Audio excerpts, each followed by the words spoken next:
Apa yang saya lihat di Surabaya ini, banyak orang yang membuka aurat, banyak umat Islam yang campur baur, banyak umat Islam yang saling bersalaman, banyak orang Islam yang saling berbonceng-boncengan, banyak umat Islam yang meninggalkan sholat, gemes ingin menyampaikan ilmunya Rasulullah.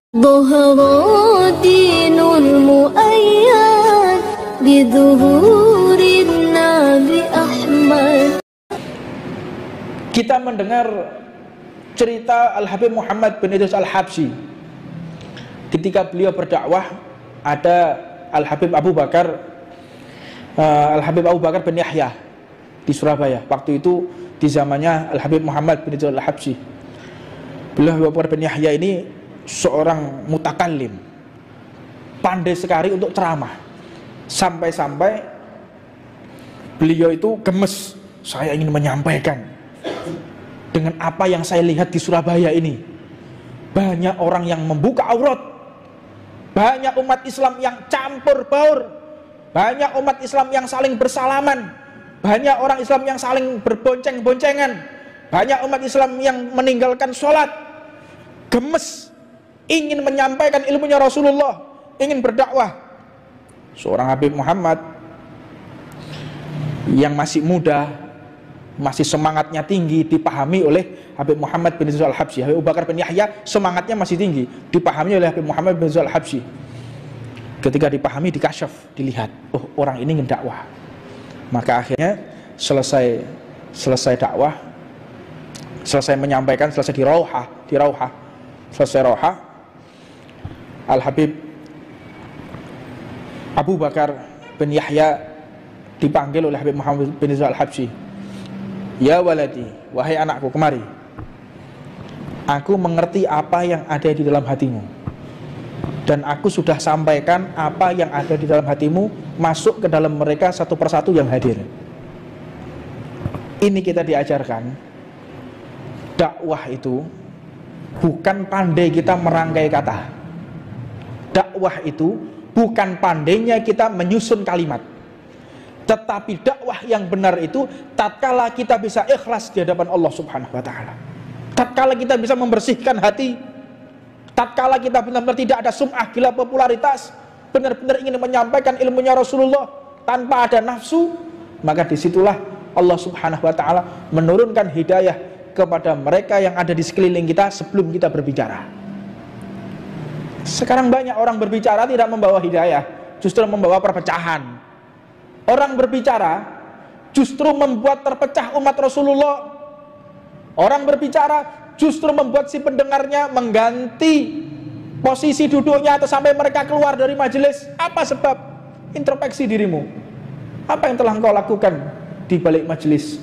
Apa yang telah engkau lakukan ketika sendirian? Apakah engkau sesuai dengan para salafmu? Apakah engkau sudah sesuai dengan mereka yang dekat kepada Allah Subhanahu wa taala? Jika tidak, evaluasi dirimu dan introspeksi dirimu serta perbaiki diri kita semua. Yang kedua, makna dakwah yaitu apabila kita berhasil membuat orang yang sebelumnya maksiat menjadi taat, yang sebelumnya mereka menenggak minuman keras jadi rutin di masjid. Makna dakwah ketika banyak orang lalai kepada Allah dan kita yang menyambungkan. Itu makna daripada dakwah. Bukan cuman kita rame-rame, bukan cuman kita berkumpul gembar-gembor ke sana kemari, tidak.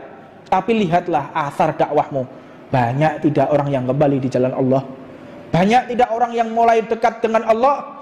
Banyak atau tidak orang yang mulai cinta sholawat? Banyak atau tidak orang yang mulai senang dengan majelis taklim? Jika benar metode itu ada, maka lanjutkan engkau berjuang di jalan Allah. Kalau tidak, hentikan dakwahmu. Yang ketiga, jika engkau berdakwah di jalan Allah, kita mulai dakwah, hindari menceritakan guru kita, hindari menceritakan keistimewaan majelis kita kepada majelis orang lain. Tapi kalau sesama kita silahkan. Tapi kalau kita menceritakan atau akan menimbulkan ta'assub, akan menimbulkan fanatik kepada golongan. Jika seseorang menceritakan keistimewaan majelisnya kepada majelis yang lain, kau nggak tahu majelisku, Majelisku itu seringkali didatangi Rasulullah. Majelisku itu mendapatkan hidayah dari Allah. Majelisku, engkau menceritakan hal ini kepada majelis orang lain, wallahi ma yanfa', demi Allah tidak ada manfaatnya sama sekali. Justru akan menyebabkan kecemburuan orang lain. Justru akan membuat orang lain tidak mencintai, antar majelis terpecah. Namanya manusia, semua punya perasaan. Semua punya perasaan. Makanya jangan sesekali kita ta'assub, fanatik kepada majelis kita, sehingga memandang remeh majelis orang lain. Sehingga kita kadang-kadang keceplosan. Kalau teman-teman sendiri sama-sama jamaah silahkan menceritakan. Tapi kalau ada orang lain datang, diam. Jangan dijawab, jangan pula ditandingi. Menang, diam. Ini metode para aslafun salih. Mereka yang tidak ingin menceritakan kemuliaan kepada orang lain, diam.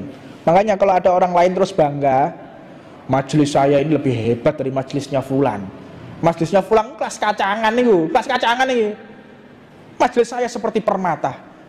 Sungguh bodoh jika orang sudah memiliki permata dibuang begitu saja, pindah ke majelis yang lain. Nah, ini akan membuat seseorang akan semakin cemburu kepada majelis tersebut. Ini metode yang diajarkan oleh guru-guru kita. Tidak membuat kecemburuan kepada orang lain. Ini hindari. Beberapa kesempatan saya sering mendengar orang yang menceritakan majelis ini kepada majelis yang lain. Wallahi saya tidak ridho. Saya tidak ridho yang seperti itu. Sturhal, tutup. Gak perlu kita menceritakan hebatnya begini, upayanya, memang gak perlu. Faedah, apa faedahnya? Akan membuat orang semakin dekat kepada kita? Tidak. Semakin dia membuat cinta kepada Allah dan Rasulnya? Tidak. Gak ada manfaatnya. Maka jangan membuat mereka cemburu kepada kita. Tutup. Agungkan majelis orang lain, cintai majelis orang lain, agung-agungkan, harumkan. Untuk kemuliaan kita tutup, biar internal kita sendiri yang tahu. Yang keempat, jika kita mulai berdakwah kepada Allah Subhanahu wa ta'ala, istihdhar syekh, hadirkan guru kita. Hadirkan guru kita.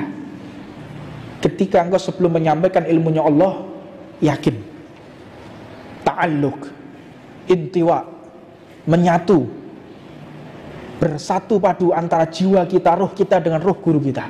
Sambungkan, kuatkan. Begitu menyambung, begitu kuat, maka engkau akan mendapatkan kekuatan yang tidak engkau kira. Engkau akan mendapatkan satu ilmu yang belum pernah engkau tahu. Ini berkah daripada istihdhar syekh. Ingin saya ceritakan, sebagaimana yang kami dengar dari guru kami Habib Jamal menceritakan tentang Al-Habib Ali bin Abdurrahman Al-Jufri. Beliau ulama tersohor, murid dari Habib Umar. Ketika beliau berkunjung di kediaman Said Muhammad bin Alawi Al-Maliki, pada masa itu beliau masih hidup. Said Maliki masih hidup. Ketika hadir, Habib Ali benar-benar istihdhar, menyatukan jiwanya, menyatukan hatinya, memenuhi hatinya dengan mahabbah kepada gurunya. Istihdhar, benar-benar menghadirkan gurunya. Maka ketika Habib Ali datang, para ulama berdiri dan Said Muhammad bin Ali Al-Maliki pun menyambut. Disambut sehingga Habib Ali ini pun sampai bingung. Saya ini kan santrinya, tapi bagaimana saya disambut oleh para ulama? Saya disambut oleh Said Muhammad bin Al-Maliki, luar biasa. Sampai beliau pun diberikan kesempatan untuk berbicara, luar biasa. Penyambutan luar biasa. Maka di musim haji berikutnya, atau mungkin umrah yang di lain waktu, beliau hadir dan bertamu ke rumah Said Muhammad bin Al-Maliki.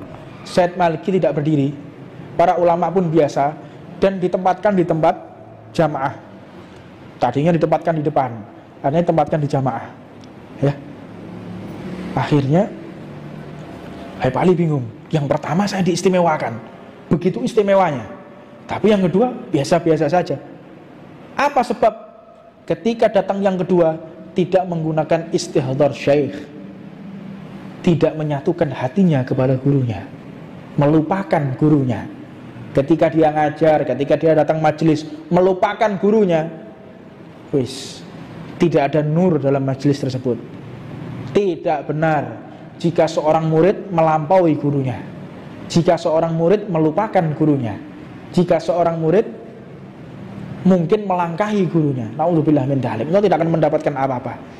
Ini sekelas Habib Ali bin Abdurrahman Al-Jufri tidak dihiraukan tatkala melupakan hatinya kepada Habib Umar bin Hafid. Maka benar-benar kita harus pelajari bagaimana seseorang yang berdakwah di jalan Allah Subhanahu wa taala. Yang kelima, dakwah itu kita khidmah kepada umat, bukan membuat umat berkhidmah kepada kita. Inna dunya wal akhirah yahtum li khidmati Muhammad. Dunia dan isinya, alam semesta, dunia dan langit berkhidmah kepada Rasulullah, mengabdi kepada Rasulullah. Dan dunia ini pun akan menjadi pengabdi bagi mereka yang mengabdi kepada Rasulullah. Maka jangan sampai membuat umat yang berkhidmah kepada kita, umat yang mengabdi kepada kita, tapi buatlah kita yang mengabdi kepada umat. Ini masih kelima, insyaallah yang 6 yang ke-7 kita akan bahas di minggu yang akan datang karena waktu sudah habis. Mudah-mudahan Allah Subhanahu wa taala memberikan istiqomah kepada kita. Rabbana atina fid dunya hasanah wa fil akhirati hasanah wa qina adzabannar. Wa 'ala man wa sayyidina Muhammad bin Hafid wa 'ala kulli zaman wa 'ala mahib jaman wa la hadra min Fatihah.